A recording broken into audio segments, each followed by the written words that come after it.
Good evening all of you. Radhe Radhe. I hope कि आप सब अच्छे होंगे। आप सभी का हमारे चैनल लक्ष्य इंस्टीट्यूट तिलर में हार्दिक स्वागत है। आज हम पढ़ने वाले हैं 11वीं क्लास केमिस्ट्री और चैप्टर नंबर 2 पढ़ रहे हैं, जो हमारा क्या है, एटॉमिक स्ट्रक्चर है, परमाणु संरचना। ठीक, एटॉमिक स्ट्रक्चर एवं ठीक है, हम क्या कह सकते हैं, परमाणु संरचना, मतलब परमाणु के बारे में हम पढ़ रहे हैं। हमारा जो चैप्टर चल रहा है और पीछे से हम बेसिक क्लासें पढ़ चुके हैं। इसमें हमने इलेक्ट्रॉन, प्रोटॉन और समस्थानिक, संभारिक, मतलब ये सारी चीज़ें डिटेल में हमने समझ ली हैं। ठीक है, पढ़ा चुके हैं पीछे क्लास में। और आप किसी ने नहीं पढ़ी हैं तो आप पीछे की क्लासेस को मतलब पढ़ लीजिएगा। उसकी लिंक हम डिस्क्रिप्शन बॉक्स में डाल देंगे, तो उसमें आप देख लेना, मिल जाएगी, वीडियो मिल जाएगी। और पहली बात तो अगर ऐसे सर्च करेंगे तो मिल जाएगा। ठीक है, आज हम पढ़ने वाले हैं परमाणु संरचना का। नेक्स्ट टॉपिक जो रहेगा हमारा, आज का जो टॉपिक है वो रहेगा कक्षक, यानी कि इलेक्ट्रॉनिक कक्ष कह सकते हैं इसको हम। टॉपिक जो है हमारा कक्षक है। ठीक, और कक्षक को हम ऑर्बिटल कहते हैं। क्या कहते हैं? ऑर्बिटल। ठीक, ऑर्बिटल कक्षक, ये टॉपिक है, इम्पोर्टेंट टॉपिक है हमारे 11वीं क्लास के लिए और केमिस्ट्री का बिल्कुल बेसिक पार्ट है ये। केमिस्ट्री जो हमारी है, यानी कि रसायन विज्ञान का कतई बेसिक पार्ट है। इसकी जानकारी होगी हम तभी, मतलब इलेक्ट्रॉन का जो है, जैसे परमाणु है, कोई भी तत्व है या तत्व का इलेक्ट्रॉनिक विन्यास हम कर सकते हैं। तो ये हमें बिल्कुल बेसिक से सीखना है और बेसिक जानकारी इसमें आपको दी हुई है और बेसिक से ही हम इसको आपको पढ़ाएंगे। ठीक है, तो बिल्कुल बेसिक चीज़ें हम पढ़ने वाले हैं इसमें। आई होप कि हम आपको बताने वाले हैं। अब बात करते हैं हम कक्षक की। तो कक्षक होता क्या है हमारा?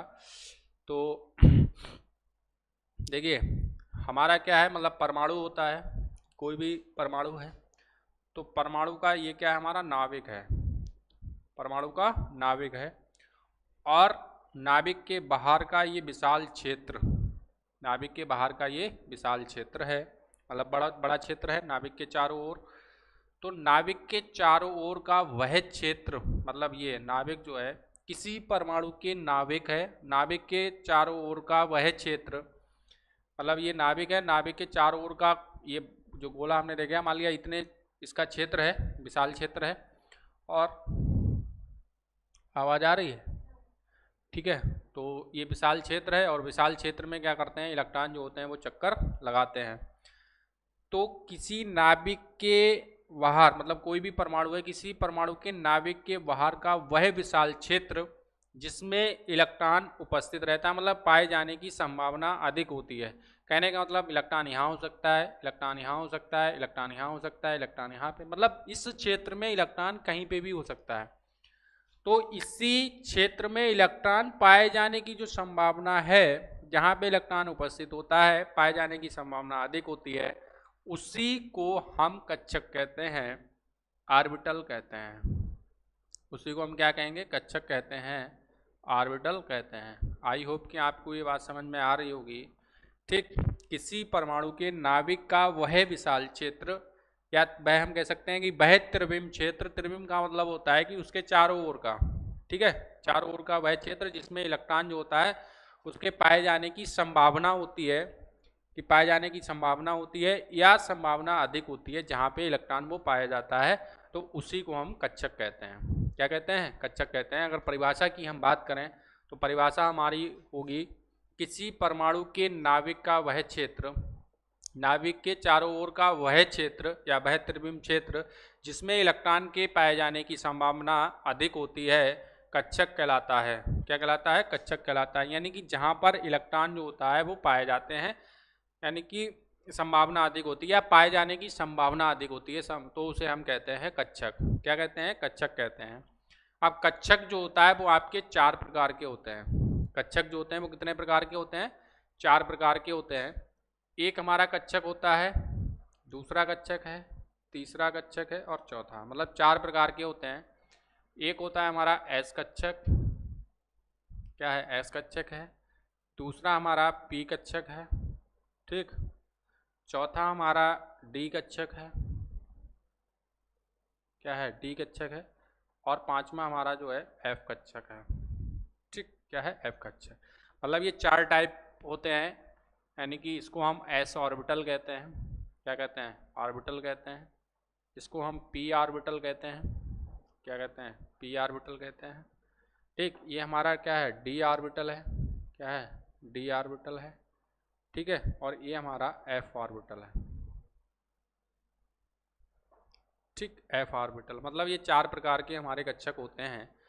बात हमारी आपकी समझ में आ गई होगी कि नाभिक के चारों ओर का वह क्षेत्र, नाभिक के चारों ओर का वह क्षेत्र जिसमें इलेक्ट्रॉन जो होते हैं वो चक्कर लगाते हैं, तो उसे हम क्या कहते हैं, क्या कहते हैं, कक्षक कहते हैं, ऑर्बिटल कहते हैं। कक्षक को हम क्या कहते हैं, ऑर्बिटल कहते हैं। और ऑर्बिटल जो होते हैं वो आपके 4 प्रकार के होते हैं, एक s कक्षक, एक p कक्षक, एक d कक्षक और एक f कक्षक, s p d और f कक्षक।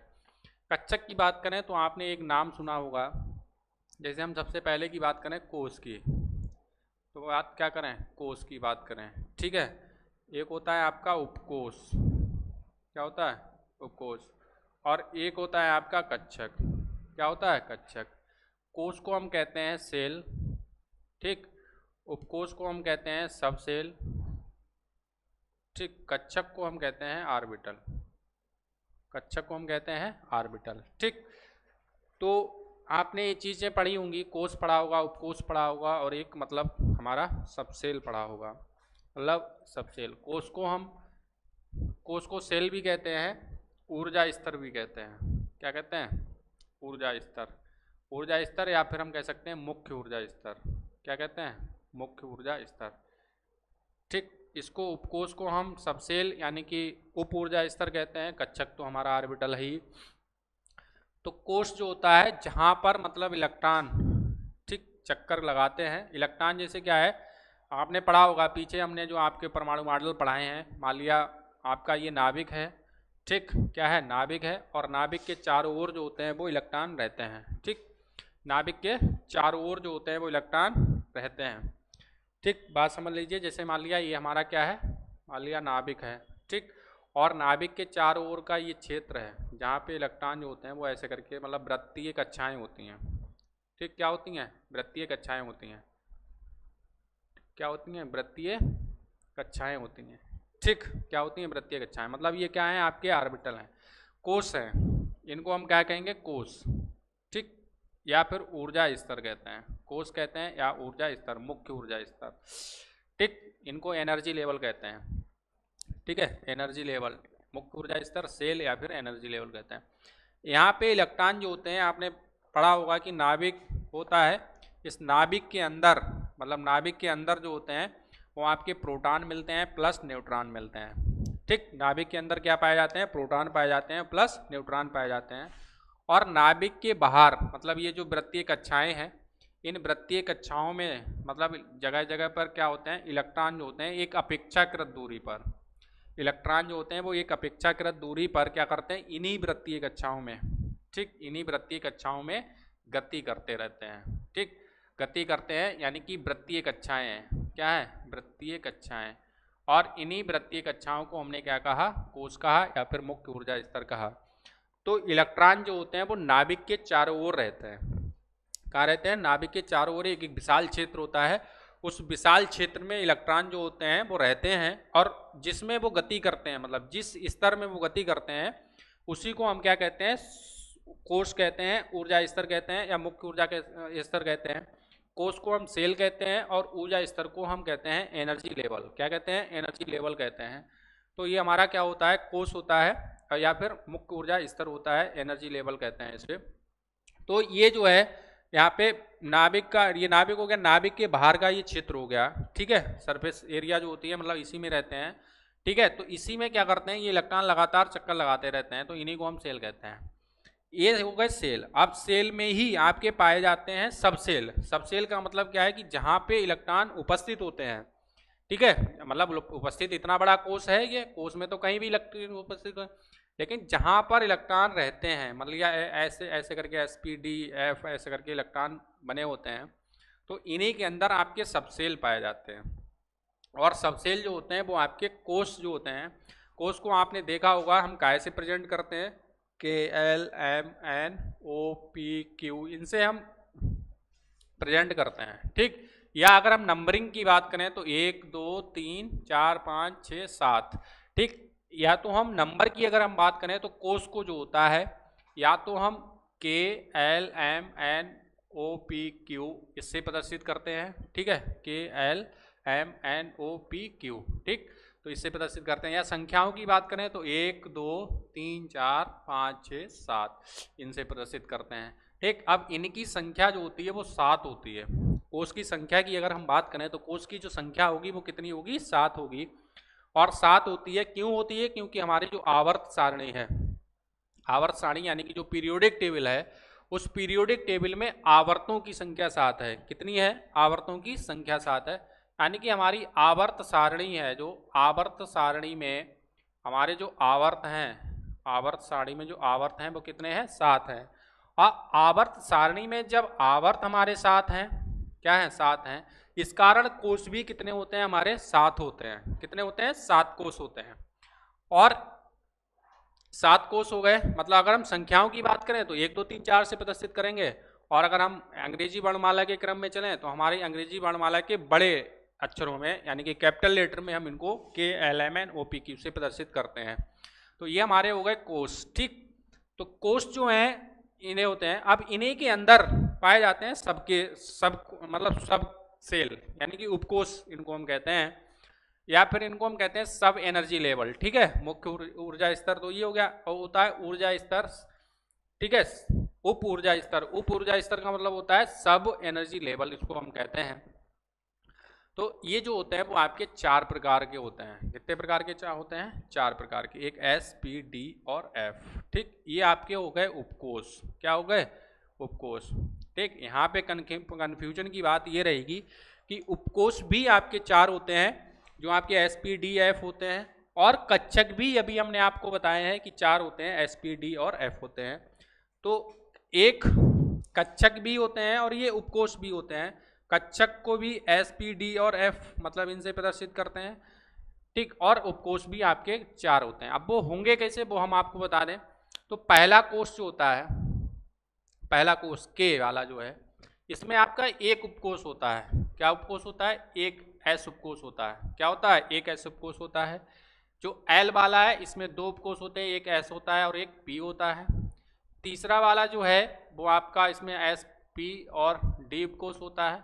चौथा वाला जो है इसमें एस पी डी और एफ उपकोष 4 होते हैं। बाकी फिर आगे बढ़ते रहेंगे, मतलब ये 4 कोष जो होते हैं, 4 ही कोष होते हैं।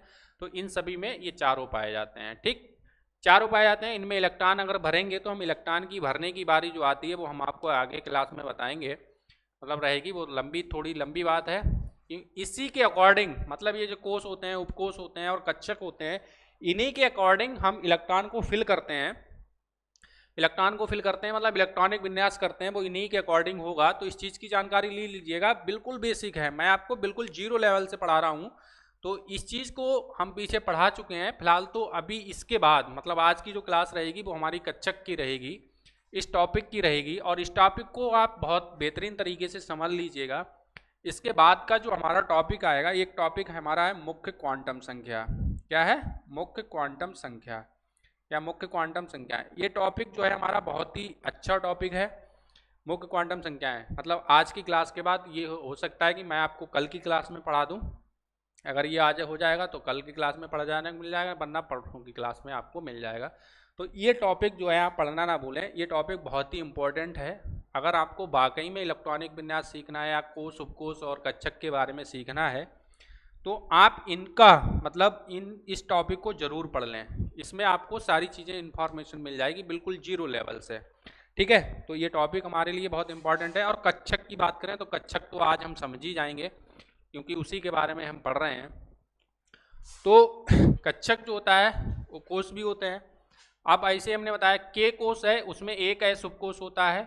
एल कोष यानी कि जो दूसरा कोष है उसमें एस और पी उपकोष होते हैं। तीसरा यानी कि एम उपकोष जो है इसमें एस पी डी एफ उपकोष होता है। ऐसे ही ओ वाला मतलब चौथा जो हमारा 5वां होगा, चौथा वाला होगा, इसमें एस पी डी और एफ होगा। बाकी के आगे एस पी डी एफ सभी में होते हैं। तो ये हमारे उपकोष होते हैं, ठीक है। 4 ही होते हैं, एस पी डी और एफ। अब देखिए एक एस उपकोष होता है, एक एस उपकोष होता है। एस में हम 2 इलेक्ट्रॉन भरते हैं, आपने पीछे पढ़ा होगा, नहीं पढ़ा होगा तो मैं बता दूं। पी उपकोष होता है, इसमें 6 इलेक्ट्रॉन भरते हैं। डी उपकोष होता है, इसमें 10 इलेक्ट्रॉन भरते हैं। और एफ उपकोष होता है, इसमें हम 14 इलेक्ट्रॉन भरते हैं। कितने इलेक्ट्रॉन भरते हैं? 14 इलेक्ट्रॉन भरते हैं। ये संख्या जब भी हम इलेक्ट्रॉनिक विन्यास आपको कराएंगे, क्वांटम नंबर बढ़ाएंगे तो बता देंगे। फिलहाल तो यहाँ पे हमने आपको बता दिया है, समझ लीजिएगा कि उपकोष होता है, यानी कि ये एस उपकोष है। इस एस उपकोष में आपके 2 इलेक्ट्रॉन भरे जाते हैं। ये पी उपकोष है, इस पी उपकोष में आपके 6 इलेक्ट्रॉन भरे जाते हैं। डी उपकोष में आपके 10 इलेक्ट्रॉन भरे जाते हैं। और एफ उपकोष में आपके 14 इलेक्ट्रॉन भरे जाते हैं। किस तरीके से भरे जाएंगे वो आगे हम आपको बताएंगे, लेकिन यहाँ पे इतनी बात समझ लीजिए, इतना आप संख्या को समझिए, ठीक है। तो हम कक्षक की बात कर रहे हैं, तो ये तो हो गए आपके कोष और ये हो गए आपके उपकोष। अब इसी उपकोष में मान लिया के उपकोष है और के सबसेल में एक आपका उपकोष पाया जाता है और इसी उपकोष में एक आपका कक्षक होता है जिसे हम कहते हैं एस कक्षक। क्या कहते हैं? एस कक्षक कहते हैं। कक्षक तो फिलहाल हम बता चुके हैं, ठीक है। कक्षक हमने मतलब बाकी तो कोष हमने बता दिया, उपकोष भी बता दिया। कक्षक की बात करते हैं। और कक्षक क्या होता है कि इलेक्ट्रॉन पाए जाने की संभावना होती है, तो उसी को हम क्या कहते हैं? कक्षक। अब मान लिया ये हमारा, जैसे और कोष की बात छोड़ दीजिए, हम केवल एक कोष की बात करते हैं और यहीं से समझ लेना कि कक्षक क्या होगा, ठीक। अब मान लिया ये हमारा क्या है? नाभिक है और इस नाभिक के चारों ओर मान लिया हमने के कोष है, हमारा ये पहला कोष है के। अब इसी के अंदर के कोष के अंदर हमारा क्या होता है? एक उपकोष होता है, ठीक। क्या होता है? उपकोष होता है। तो ये मान लिया उपकोष है हमारा, ठीक। इसी के अंदर हमारा के उपकोष है। अब वो भी क्या है? हमारा एस उपकोष है, ठीक।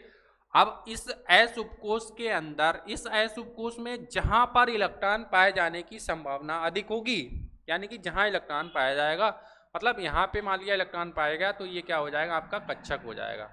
या फिर इलेक्ट्रॉन यहाँ पे अगर उपस्थित है तो ये क्या हो जाएगा? आपका कक्षक हो जाएगा। तो जहां पर इलेक्ट्रॉन पाए जाने की संभावना होगी वहां पे उसी को हम क्या कहते हैं? कक्षक कहते हैं। अब पहले कोष की बात कर रहे हैं, तो पहले कोष में हमारा एक केवल और केवल एक एस उपकोष होता है और एक एस उपकोष में केवल और केवल एक एस कक्षक होता है। मतलब हमारा के कोष है, इस कोष के अंदर हमारा एक एस उपकोष है और इसी कोष के अंदर हमारा एक कक्षक है, ठीक। बात समझ लीजिएगा। ये हमारा कोष हो गया, मतलब पहले कोष की अगर हम बात कर रहे हैं तो ये पहला कोष हो गया। ये एस हमारा क्या है? उपकोष हो गया, एस उपकोष हो गया, ठीक। और ये हमारा क्या है? कक्षक की बात करें, ठीक।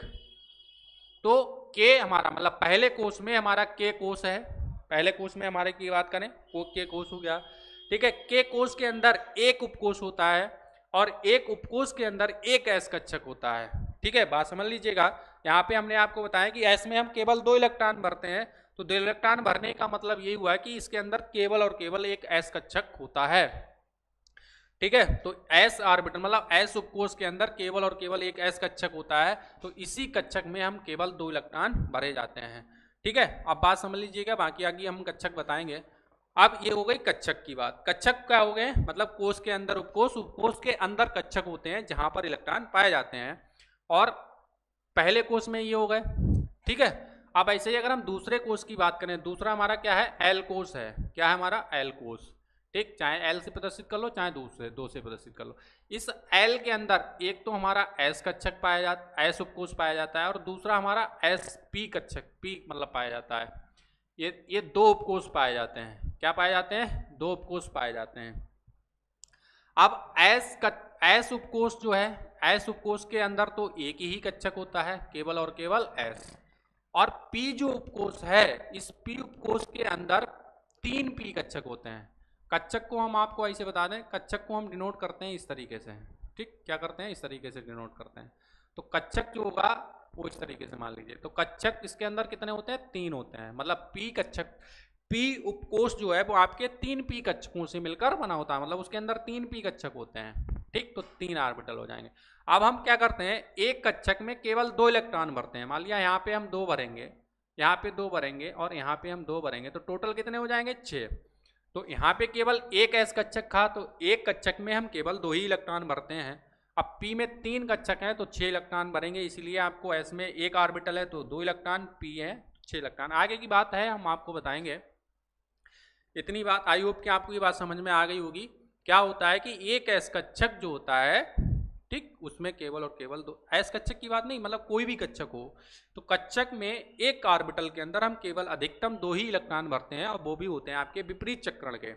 विपरीत चक्रण का मतलब क्या है कि एक की दिशा आपकी ऊपर के लिए होगी और एक की दिशा आपकी नीचे के लिए होगी, यानी कि एक को हम कह सकते हैं क्लॉकवाइज, दूसरे को हम कह सकते हैं एंटी क्लॉकवाइज। इस तरीके से आपके 2 इलेक्ट्रॉन एक ऑर्बिटल के अंदर भरे जाते हैं। इनका क्रम यही रहेगा, ना तो इनका क्रम ये वाला होगा, ठीक, ना इनका क्रम ये वाला होगा, मतलब ये कभी नहीं हो सकता है, आपका सीधा क्रम यही रहेगा और ये सही रहेगा। तो ये कक्षक वाली बात आपको समझ में आएगी, आई होप, मैं आशा करता हूँ कि आपको ये बात समझ में आई होगी। अगर आपको ये बात समझ में नहीं आई तो आप मेरी वीडियो को दोबारा से देख लीजिएगा, आपको बहुत अच्छे से समझ में आएगा। और ये बहुत ही इंपॉर्टेंट चीज़ है केमिस्ट्री के लिए, हमारा बेसिक है बिल्कुल, ठीक है। क्या होता है, बेसिक होता है। तो इसमें हम बात करते हैं एस कक्षक की, ठीक।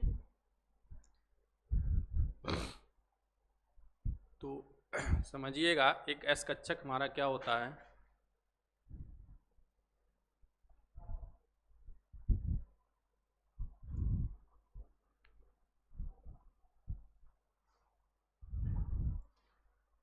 ठीक, हम एस कक्षक की बात करेंगे। तो एस कक्षक का मतलब क्या है, एस ऑर्बिटल है। अभी हमने आपको बताया था कि आपका एस उपकोष होता है, क्या होता है, यहाँ पे हम उपकोष की बात करेंगे। तो एस कक्षक जो होता है हमारा, जो एस कक्षक है, एस कक्षक, ठीक, इसकी आकृति जो होती है वो कैसी होती है, एस कक्षक की आकृति, एस कक्षक की आकृति गोलाकार होती है। कैसी होती है, गोलाकार, ठीक। एस कक्षक की आकृति जो होती है वो कैसी होती है, गोलाकार, गोलाकार की होती है, ठीक, गोलाकार होती है। एक एस उपकोष, एक एस उपकोष, एक एस उपकोष एक एस कक्षक, एक एस उपकोष में, एक एस कक्षक में, एक नहीं, एस उपकोष में, यहाँ पे एस भी लिखना है, एक एस उपकोष में एक एस कक्षक होता है, होता है। इसमें अधिकतम, इसमें अधिकतम विपरीत चक्रण,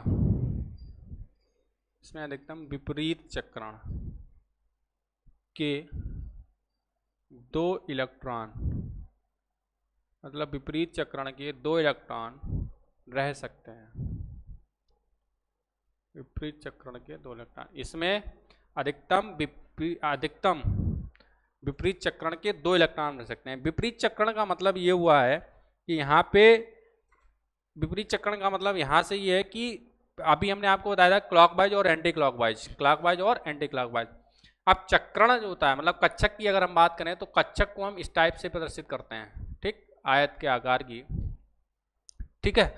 आयत के आकार का होता है, चौकोर मतलब चौखंडा, गोला, गोला क्या मतलब चौकोर, ये बॉक्स समझ लीजिए, चौकोर बॉक्स होता है। तो इस चौकोर बॉक्स के द्वारा प्रदर्शित करते हैं।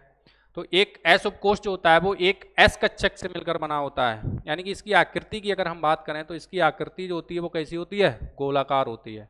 मतलब ये क्या है, आपका एक एस कक्षक हो गया, ठीक, एक एस कक्षक, इसकी आकृति जो होगी वो कैसी होती है, गोलाकार होती है, ठीक है। कैसी होती है, गोलाकार होती है, यानी कि ये है, ठीक। तो ये जो आकृति हो गई वो आपकी गोलाकार हो गई। ये बना लीजिएगा, एस कक्षक है, एस कक्षक की मतलब ये है, एक्स अक्ष हो जाएगा आपका, ये आपका वाई अक्ष हो जाएगा, और ये आपका जेड अक्ष हो जाएगा, ठीक। तो इलेक्ट्रॉन जो रहेंगे वो आपके इस टाइप से मतलब रहते हैं। इलेक्ट्रॉन जो उपस्थित होते हैं वो आपके एक्स अक्ष पर उपस्थित होते हैं, ठीक। ये आकृति इसकी बनेगी, गोलाकार आकृति का होता है। और एक एस कक्षक जो होता है, यानी कि एक एस कक्षक इस टाइप से, इस एस कक्षक में अधिकतम इलेक्ट्रॉनों की जो संख्या होती है वो कितनी होती है, 2। कितनी होती है, 2। मतलब एक एस उपकोष, ठीक, एस उपकोष है, उसमें केवल एक एक एस कक्षक होता है। क्या होता है? एक एस कक्षक होता है, और एस कक्षक में अधिकतम इलेक्ट्रॉनों की संख्या 2 हो सकती है। तो ये रहा आपका एस कक्षक। ठीक है, आई होप कि आपको ये बात समझ में आ गई होगी। एक एस कक्षक की आकृति जो कैसी होती है? गोलाकार होती है। एक एस उपकोष, अभी हमने आपको पीछे बताया भी था कि एक एस उपकोष जो होता है वो उसमें केवल एक ही एस कक्षक उपस्थित होता है, और एस उपकोष में अधिकतम इलेक्ट्रॉनों की संख्या 2 होती है। क्यों होती है? क्योंकि एस कक्षक जो होता है, यानी कि एस उपकोष जो होता है, उसमें केवल और केवल एक एस कक्षक होता है, और एक एस कक्षक में विपरीत चक्रण के अधिकतम 2 ही इलेक्ट्रॉन रह सकते हैं। ठीक है, विपरीत चक्रण के अधिकतम 2 ही इलेक्ट्रॉन रह सकते हैं। तो जब 2 इलेक्ट्रॉन इसमें रह सकते हैं तो अब वो भी विपरीत चक्रण के, और एक ही एस कक्षक होता है। जब एक एस कक्षक होता है उसमें 2 से ज़्यादा इलेक्ट्रॉन रह नहीं सकते हैं, तो एक एस उपकोष में अधिकतम इलेक्ट्रॉनों की संख्या कितनी होगी? 2 होगी। आई होप कि आपको ये बात समझ में आ गई होगी, एस कक्षक आपको समझ में आ गया होगा। ठीक है, कोई डाउट, एनी प्रॉब्लम? ठीक, इसके बाद हम पी कक्षक की बात करते हैं, इसको नोट कर लीजिएगा। पी कक्षक की अगर हम बात करेंगे तो देखिए पी कक्षक हमारा क्या होता है।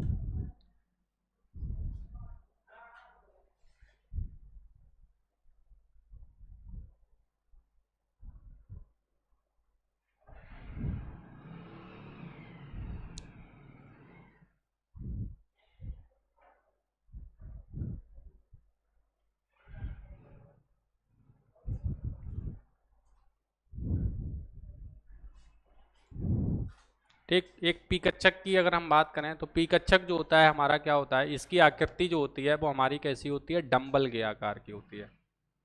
कैसी होती है?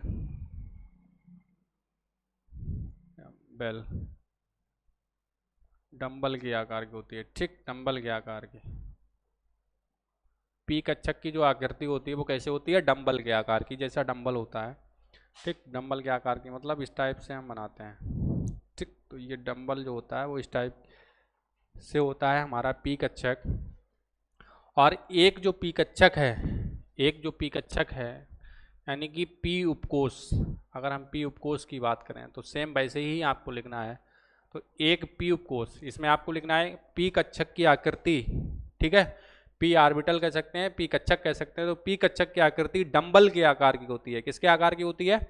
डंबल के आकार की होती है पी कक्षक की आकृति। और एक पी उपकोष, ठीक है, एक पी उपकोष 3 पी कक्षकों, 3 पी कक्षकों, एक मतलब जो पी उपकोष है वो 3 पी कक्षकों, 3 पी कक्षकों मतलब P x comma P Y, इधर आ रहा है ना लिखा हुआ, P x comma P Y कामा पी जेड, इन 3 पी कक्षकों से मिलकर बना होता है, से मिलकर बना होता है। ठीक, बना होता है। ठीक, बात समझ में आ गई। एक पी उपकोष जो होता है वो 3 पी कक्षकों से पी एक्स, पी वाई और पी जेड से मिलकर बना होता है। ठीक, तो इसमें अधिकतम इलेक्ट्रॉन, मतलब 3 कक्षक होते हैं, इसमें अधिकतम इलेक्ट्रॉन, इसमें अधिकतम इलेक्ट्रॉन की संख्या 6 होती है। ठीक, अधिकतम इलेक्ट्रॉन की जो संख्या होगी वो कितनी होती है? 6। ठीक, क्योंकि जैसे आकृति क्या होगी, हमारे डंबल के आकार की होती है। ठीक, अब डंबल की आकृति जो होती है वो मान लिया इस टाइप से होगा, ये एक्स अक्ष हो जाएगा, ये वाई अक्ष हो जाएगा, ये हमारा हो जाएगा। ठीक, तो इसमें हो गया, मान लिया एक पी एक्स हो गया। ठीक, दूसरे की अगर हम बात करें तो मतलब ये हो जाएगा पी वाई,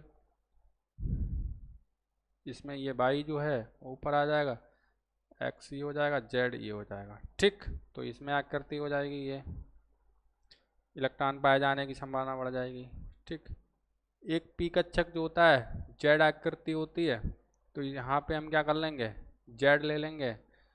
ठीक, ये हमारा क्या हो जाएगा? वाई हो जाएगा, और ये हमारा एक्स हो जाएगा। ठीक, तो यहाँ पे ये इस तरीके की आकृति बनेगी डंबल के आकार की, ठीक है। इलेक्ट्रॉन पाए जाने की संभावना। अब पी उपकोष जो होता है वो हमारा 3 पी कक्षकों से मिलकर बना होता है, ठीक है। तो ये एक्स अक्ष, वाई अक्ष। अब एक पी उपकोष है, उसमें हमारे 3 पी कक्षक होते हैं। एक कक्षक हो गया और 2 कक्षक हो गए। तीसरा किससे मिलकर बना है? पी एक्स से मिलकर बना है, पी वाई से मिलकर बना है और पी जेड से मिलकर बना है। 3 कक्षक होते हैं और एक कक्षक में हम अधिकतम 2 इलेक्ट्रॉन भर सकते हैं। कितने भर सकते हैं? अधिकतम 2 इलेक्ट्रॉन भर सकते हैं। तो एक पी कक्षक में अधिकतम जब हम 2 इलेक्ट्रॉन भर सकते हैं, तो मान लिया हमारा ये 2 भर गए, ठीक है। एक इलेक्ट्रॉन ये भर गया हमारा, एक इलेक्ट्रॉन ये भर गया, ठीक। आई होप कि आपकी ये बात समझ में आ गई होगी। तो एक पी कक्षक जो होता है वो इस तरीके से आपका बना होगा, ठीक है। आगे हम बात करेंगे डी और एफ की। तो डी और एफ जो है वो आपको हम नेक्स्ट क्लास में बताएंगे। आज के लिए हम क्लास को यहाँ पे समाप्त करते हैं। और ये जो है हमारा, अगर आपको इनमें कोई समस्या आती हो तो आप हमारी वीडियो को दोबारा से देख लीजिए, मतलब क्लास आप दोबारा से देख लीजिए। अगर फिर भी कोई समस्या आती है, डिस्क्रिप्शन बॉक्स में आपका लिंक मिल जाएगा, उस लिंक में आप वीडियो के माध्यम से पता कर सकते हैं, या हमारा उसमें कॉन्टैक्ट नंबर भी होगा। आप नंबर के द्वारा व्हाट्सएप जरिए से या मैसेज करके आप अपने डाउट को दूर कर सकते हैं। आज के लिए इतना, धन्यवाद।